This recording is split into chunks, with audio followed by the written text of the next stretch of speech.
Spiritual show इसलिए क्योंकि ये स्पिरिचुअल शो बना रहे थे, जो बना रहे हैं ये शो पॉडकास्ट है। इसमें मैं हूँ और मेरे साथ समीर जी हैं, जिन्होंने एक तरह से कहें तो इस शो की नींव रखी है। मैं बहुत दिन से सोच रही थी कि एक पॉडकास्ट करना है, लेकिन जो भी चीज़ मैं सोच रही थी मुझे ऐसा लगता था किसी न किसी ने करी भी है वो, या कोई ना कोई वो कर ही रहा है। But this was something which was very different, unique, और कुछ ऐसी चीज़ें जो मुझे बहुत पसंद है, तो इसलिए ये show. I am a very spiritual person, लेकिन वो मैं किसी को बताने अगर जाऊंगी तो ऐसा नहीं है कि उसमें पूरा एक पॉडकास्ट बन जाएगा, बट उसमें कुछ चीज़ें ऐसी हैं जो कि मुझे बहुत पसंद है।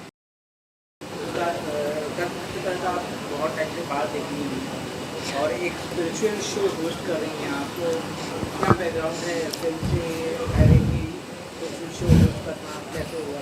स्पिरिचुअल शो इसलिए क्योंकि ये स्पिरिचुअल शो बना रहे थे, तो वो मुझे बहुत, actually let's be serious, let me be serious. तो जो पपराज़ी जो बना रहे हैं ये शो पॉडकास्ट है, इसमें मैं हूँ और मेरे साथ समीर जी हैं, जिन्होंने एक तरह से कहें तो इस शो की नींव रखी है। इस शो के बारे में बहुत सारी रिसर्च की है।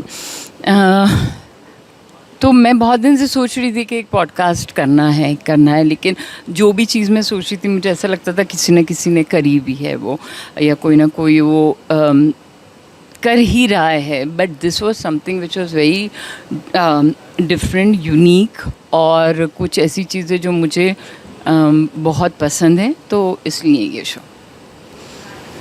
शो में आपकी पर्सनल बिलीफ सिस्टम को रिफ्लेक्ट करता है या एक अच्छा कंटेंट अपॉर्चुनिटी लगा? नहीं, पर्सनल बिलीफ का तो ये है कि वो ऐसा शो है जो कि स्पिरिचुअलिज्म पे बेस्ड है। अब स्पिरिचुअलिज्म का तो ये है कि आई कैन से कि I am a very spiritual person, लेकिन वो मैं किसी को बताने अगर जाऊंगी तो ऐसा नहीं है कि उसमें पूरा एक पॉडकास्ट बन जाएगा, बट उसमें कुछ चीज़ें ऐसी हैं जो कि मुझे बहुत पसंद है। स्पिरिचुअलिटी के नाम पे आजकल काफ़ी शो बन रहा है, आपका क्या मानना है कि असली स्पिरिचुअलिटी और कंटेंट के लिए स्पिरिचुअलिटी देखने में क्या फ़र्क है? मतलब कुछ लोग सिर्फ कंटेंट बनाने के लिए बनाते हैं और हाँ। कुछ लोग जो है रियल में। नहीं, हमारा तो पॉडकास्ट का के जो मेरे साथ में जो होस्ट कर रहे हैं समीर जी, अगर आप उनके बारे में पढ़ेंगे और आप उनके बारे में जानेंगे तो उन्होंने स्पिरिचुअलिज्म पे और काफ़ी और चीज़ों पे बहुत रिसर्च की है। उसके लिए उन्होंने किताबें लिखी हैं, उस पर बहुत बहुत टाइम अपना लगाया है। तो ऐसा नहीं है कि उन्होंने वो किसी सिर्फ आई एम नॉट सेइंग कि मॉनेटरी उसमें उन्हें एक मतलब एक पुल नहीं होगा, बट उसके अलावा उनका ऐसा नहीं है कि उन्होंने सिर्फ एक ही चीज़ के लिए कि भाई मुझे सिर्फ ये लिखना है लिखने के लिए, वो नहीं है। उन्होंने बहुत वक्त अपना लगाया है उस पर, बहुत कुछ किया है। जो जिस सब्जेक्ट्स पे हम बात करते हैं, तो मैं तो इस शो के बारे में कह सकती हूँ, मैं दूसरे शोज़ के बारे में नहीं कह सकती। तो ये शो जो है, ये शो जो है, हमारा पॉडकास्ट जो है, ये इसलिए नहीं है कि ये सिर्फ बनाने के लिए बनाया जा रहा है। इट्स समबडीज़ पैशन, जो कि अब पॉडकास्ट के रूप में आ रहा है। कमबैक के बाद आपने काफ़ी सॉलिड रोल्स किए हैं, हाँ। लेकिन कोई मतलब कि मेन पार्ट या मेन हीरोइन का रोल, मीडिया जो रोल रहते हैं, जो हीरोइंस का रोल रहते हैं, वो काफ़ी आप मतलब सेकेंड चॉइसेस वो मेन काम मिलते हैं, मतलब आपको तो कैसे कैरेक्टर रोल रहते हैं वो ज़्यादा मिले हैं आपको? अच्छे लगते हैं मुझे करना, उनको कैसे देखते हैं? अच्छे लगते हैं मुझे करना। ज़रूरी नहीं है कि और आजकल तो चीज़ें बहुत बदल गई हैं ना। आजकल को ज़रूरी नहीं है कि अगर आप सेंटर कैरेक्टर होंगे तो ही आप का कैरेक्टर अच्छा होगा। मतलब मैंने बहुत सारे कैरेक्टर्स किए हैं, जिसमें पीके में जो कैरेक्टर है या ओडी में कैरेक्टर है, वो सब बहुत इम्पोर्टेंट रहे हैं। तो कैरेक्टर रोल्स भी अच्छे होते हैं। मैम सोशल मीडिया पे काफ़ी एक्टिव हैं आप, तो क्या ये इमेज बिल्डिंग है या पर्सनल कनेक्शन रिलेशन मेंटेन करने के लिए? तो सोशल मीडिया के नाम पे आई थिंक मैं सिर्फ इंस्टाग्राम पे हूँ और कहीं भी नहीं हूँ मैं। और इंस्टाग्राम पे मैं इसलिए हूँ क्योंकि आई थिंक 10-12 साल हो गए होंगे मुझे इंस्टाग्राम पे, क्योंकि जब इंस्टाग्राम स्टार्ट हुआ था तो मेरे किसी फ्रेंड ने कहा था कि एक बहुत अच्छी ऐप स्टार्ट हुई है जिसमें कि आप पिक्चर्स डाल सकते हो अपनी, और वो एल्बम की तरह आप रख सकते हो। तो I started it as a कि ठीक है, मेरे जो फ़ोटोग्राफी का शौक़ है वो सब पिक्चर्स में डालूँगी। So I have been very regular with Instagram and so it's a personal and professional thing, क्योंकि अभी इंस्टाग्राम ऐसा हो गया है कि वो आपको काफ़ी मतलब आपको काफ़ी काम मिलता है उसके थ्रू, या फिर लोग आपकी पिक्चर्स देखते हैं, आपका काम, आप अपना लेटेस्ट वर्क भी डाल सकते हैं उस पर। So it is a combination of both the things, like it's my favourite app also and I do it for my work also. Ma'am लोग कहते हैं कि बॉलीवुड से यंग और ग्लैमरस एक्टर्स को प्रेफरेंस देते हैं, क्या आपने ये प्रेशर फील किया? और स्पेशली आजकल की तारीख में जब सोशल मीडिया आ गया है, तो आपको लगता है कि सोशल मीडिया की वजह से जो है आजकल जो है प्रोड्यूसर और डायरेक्टर की ये देखती है कि भाई जिसका इंस्टाग्राम फॉलोअर ज़्यादा है तो उसको खास करते हैं या ऐसा कुछ?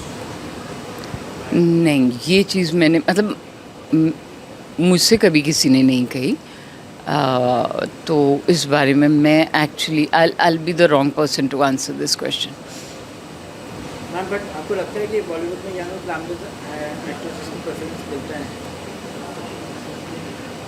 ऐसी बात नहीं है यार, काफ़ी सारी चीज़ें तो बन रही हैं जिसमें मेन कैरेक्टर्स जो होते हैं वो या तो छोटे शहर के दिखाते हैं या फिर छोटे टाउन के दिखाते हैं, विलेजेस के कहानियाँ बन रही हैं। तो I mean I don't know कि ये बात कहाँ तक ठीक है। मैम अब टीवी फिल्म और वेब का मीडियम है, लेकिन आपको क्या लगता है कि एक मीडियम जो आपके टैलेंट को फुल्ली यूटिलाइज नहीं कर पाया है? मैं ये बता सकती हूँ कि कौन सा मीडियम मेरे टैलेंट को यूटिलाइज कर पाया है। आई थिंक वो है थिएटर, क्योंकि थिएटर में क्या होता है ना कि आप बहुत डिफ़िकल्ट है थोड़ा सा मेरे लिए ये बताना कि थिएटर में आप क्योंकि देखो वहाँ पर आपको पूरी तरह प्रिपेयर रहना पड़ता है as an actor.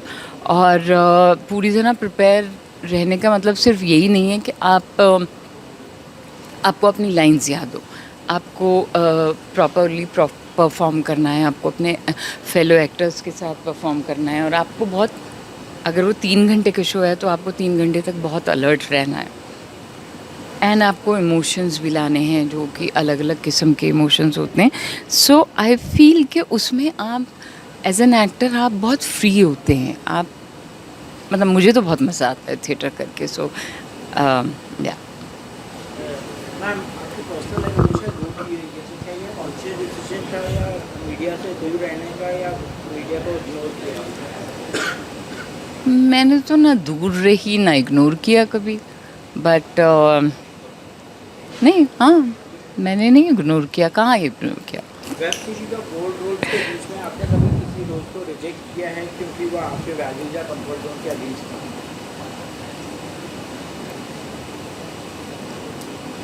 Not really, मतलब ऐसा मुझे अभी याद नहीं आ रहा है, लेकिन नहीं। आजकल के कई एक्टर्स पब्लिक स्टेटमेंट देते हैं, क्या आप कभी किसी सोशल या पॉलिटिकल इशू पे ओपनली स्टांस लेना चाहती हैं या सेफ रहना पसंद करती हैं? यार सेफ रहने की बात नहीं है, बात यह है कि मेरा वो काम नहीं है। मैं एक्टर हूँ, मुझे एक्टिंग करने का शौक़ है, वो मेरा शौक़ भी है, प्यार भी है, पैशन भी है, और वो मेरी ब्रेड एंड बटर भी है। पॉलिटिक्स से मुझे कोई मतलब नहीं, एक तो ना मुझे समझ में आती है, ना मुझे पॉलिटिक्स पे बात करने का कोई शौक़ है। सो अब तो फिर मैं क्यों, इट्स नॉट कि सेफ रहना, मुझे नहीं बात करनी है भाई, मुझसे आप फिल्म्स पे बात करवा लीजिए।